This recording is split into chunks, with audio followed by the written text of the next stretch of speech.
আসসালামু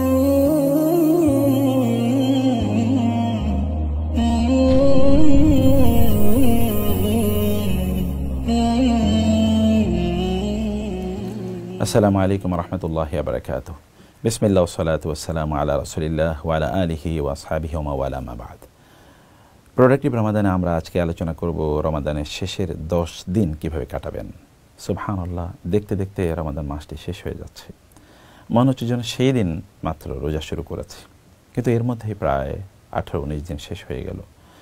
বাকি দিনগুলো আমরা কিভাবে কাটাবো আমাদেরকে প্ল্যান করতে হবে।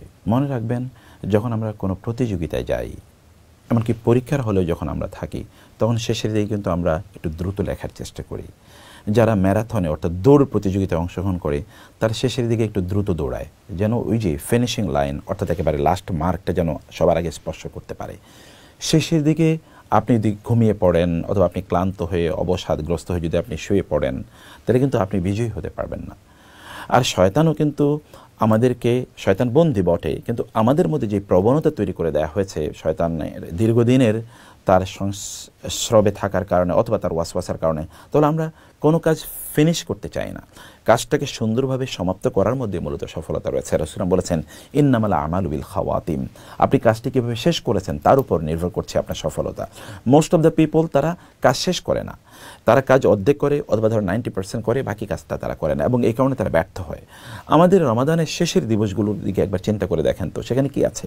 সেখানে লাইলাতুল কদর আছে, যা 1000 মাসের চেয়ে উত্তম, প্রায় 84 বছরের চেয়ে উত্তম, প্রায় 33,000 রাতের চেয়ে উত্তম। শুধু 33,000 রাত না, আমরা কি কেউ 33,000 রাত একাধারে আবাদত করতে পারবো?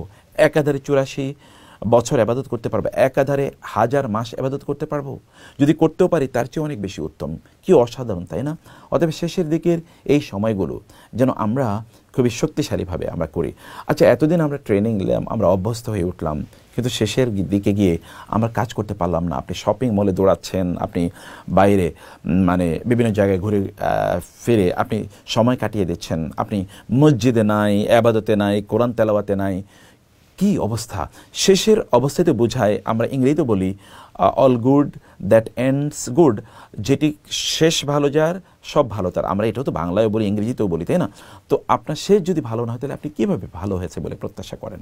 আর আগের আবাদতগুলো কবুল হবে কিনা তা কিন্তু শেষের আবাদতের উপর নির্ভর করে, এন্ডিং এর উপর নির্ভর করে। যেমন একজন লোক, যেমন ধরুন তিনি সারা বছর সারা জীবন ধরে তিনি ভালো আমল করেছেন, কিন্তু শেষের দিকে তিনি মুশরিক হয়ে গেছেন, মুরতাদ হয়ে গেছেন, তাহলে কি আপনি বলবেন আগে যেহেতু ভালো কাজ করেছে তিনি মুক্তি পেয়ে যাবেন? নো, হবে না তো। কোন একজন ছাত্র সারা বছর তিনি ক্লাস করেছেন, কিন্তু পরীক্ষা হলে গিয়ে নকল করেছেন। একদম বলা হবে যেহেতু সে ক্লাস করেছে, তাহলে নকল করলে কোনো সমস্যা নেই, ঠিক আছে, তাকে আমরা ফার্স্ট বানিয়ে দিই অথবা তাকে পাস করিয়ে দিই। নো, তাকে এক্সপেল করা হবে, তাই না? সে কারণে আপনার শেষে কি করছেন, দ্যাট ইজ ভেরি ইম্পর্ট্যান্ট, খুবই গুরুত্বপূর্ণ এটি। আমরা শেষের দিকেই চলে এসেছি, অতএব এই সময় যেন আমাদের সর্বোত্তম সময়গুলো আমরা কাটাতে পারি, তা করতে হবে। রাসূল সাল্লাল্লাহু আলাইহি ওয়াসাল্লাম কি করেছেন? রাসূল সাল্লাল্লাহু আলাইহি ওয়াসাল্লামের অতীতের এবং পরের সকল গুনাহ আল্লাহ মাফ করে দিয়েছেন, কিন্তু তারপরেও রাসূল সাল্লাল্লাহু আলাইহি ওয়াসাল্লাম যখন রমাদানের শেষের দশক আসতো, লাস্ট 10 দিন, রাসূল সাল্লাল্লাহু আলাইহি ওয়াসাল্লাম করতেন, যেটি সহিহুল বুখারী হাদিসে এরকম এসছে যে তিনি ইয়াস্তাহিদু ফি আল আশরিল আখির মিন রমাদান মা লা ইয়াস্তাহিদু ফি গায়রিহি। রমাদানের শেষের দশকে তিনি এত বেশি ইবাদত করতেন, যেটি প্রথম 2 দশকে তিনি করতেন না, এবং শেষের দশকে ইবাদতের করার জন্য তিনি আলাদা এতেকাফে চলে যেতেন। এবং তার মদিনায় হিজরত করার পর থেকে তিনি দ্বিতীয় হিজরিতে যেহেতু রোজা ফরজ হয়েছে, তারপর কখনো তিনি এতেকাফ ছাড়েন নাই। 1 বছর তিনি এতেকাফ করতে পারেন না সফরের কারণে, পরের বছর তিনি 20 দিন এতেকাফ করেছেন। কারণটা কি? এতেকাফ করার কারণ হচ্ছে লাইলাতুল কদর যেন মিস না হয়ে যায়। এতেকাফ করার কারণ হচ্ছে শেষের 10 রাতে যেন তিনি কেবল ইবাদতের মাধ্যমে কাটাতে পারেন। এই কারণে সহিহুল বুখারী হাদিসে এসে যখন ইদা দাখালা আলাইহিল আশরুল আখির মিন রমাদান, রমাদানের শেষের দশক যখন আসতো, তখন রাসূলুল্লাহ কি করতেন? তখন তিনি সারা রাত তিনি জেগে থাকতেন, নিজে আহিয়া লাইলাহু ওয়া আইকাযা আহলাহু ওয়াজাদ্দা ওয়াশাদ্দাল মিজার। হাদিস শেষে রাসূলুল্লাহ সারা রাত তিনি ইবাদত করতেন, তার পরিবার পরিজনকে তিনি জাগিয়ে তুলতেন, তারাও যেন ইবাদত করে। তিনি কোমর বেঁধে নামতেন এবং তার সর্বোত্তম চেষ্টা তিনি চালাতেন ইবাদত করার জন্য। এই হাদিসের ব্যাখ্যায় সালফে সালিহিন তারা বলেছেন, ইমাম নববী সহ তারা বলেছেন, এর মানে হচ্ছে রাসূলুল্লাহ সাল্লাল্লাহু আলাইহি ওয়াসাল্লাম শেষের দশকে তার স্ত্রীর সাথে দেখা পর্যন্ত করতেন, কারণ ইতিকাফে থাকতেন। এবং অথচ স্ত্রীর সাথে দেখা করা, তাদের সাথে কথাবার্তা বলা, তাদের সাথে এমনকি স্বামী স্ত্রীর সুলভ আচরণ করে, এগুলো সবই পারমিসেবল রাতের বেলা, কিন্তু সেগুলো তিনি করতেন না। এক্সক্লুসিভলি তিনি আল্লাহ তাআলাকে এই সময়গুলো দিতেন। এর যদি রাসূলের হয়, এমন তার অবস্থা যদি এমন হয় তাহলে আমাদের কেমন হওয়া উচিত? আমরা আপনাদেরকে বলবো যে এখনই যে কেনাকাটার কোনো বিষয় থাকে তাহলে দ্রুত এগুলো সেরে ফেলুন। রাতগুলো রমাদান শেষের দশকের রাত আল্লাহকে দেবেন যতদূর প্রয়োজনে। রাসূল কিন্তু অন্য দশকে সারা রাত জেগে থাকতেন না, কিন্তু শেষের দশকে সারা রাত জেগে থাকতেন। রাসূল ইসলাম এটা করলে আমাদের করণীয় কি? কেউ আমাদেরকে প্রশ্ন করতে পারে রাতের বেলা ইবাদত করবো কি?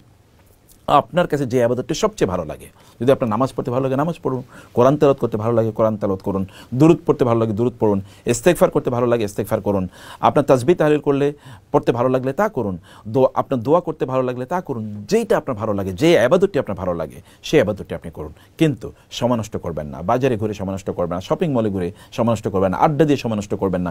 ইন্টারনেট প্রয়োজনে বন্ধ করে রাখুন, আপনার বাসার ইন্টারনেট বন্ধ করে রাখুন, ফেসবুক প্রয়োজনে বন্ধ করে রাখুন। এগুলো আপনি করুন। যদি এগুলো আপনার একান্ত প্রয়োজন না হয় তাহলে এগুলো থেকে আপনার নিজকে দূরে রেখে এই সময়গুলো যতদূর সম্ভব আল্লাহকে দেখান যে আল্লাহ আমি শেষের দিকে এসে আরও আগ্রহী হচ্ছি। আপনি প্রথম 2 দশক বা প্রথম 10 দিন 10 দিন 20 দিন আপনি হয়তো খুব বেশি ইবাদত করতে পারেন না, নো প্রবলেম ইনশাআল্লাহ। কারণ শেষের দিকে আপনি এবার আগের 10 দিন যে ইবাদত করতে পারেন নাই, শেষের দিকে এসে ইবাদতের মাত্রা বাড়িয়ে দেন, অনেক বেশি ইবাদত করেন, এবং আল্লাহ সুবহানাহু ওয়া তাআলা আপনার আগ্রহ, আপনার প্রচেষ্টাগুলো আল্লাহ তাআলা দেখুক। এইভাবেই আমরা অন্যদেরকে নিয়ে, পরিবার পরিজনকে নিয়ে আমরা ইবাদত করি। মসজিদে গিয়ে প্রয়োজনে যদি সম্ভব হয় তাহলে সেখানে গিয়ে ইতিকাফ করি।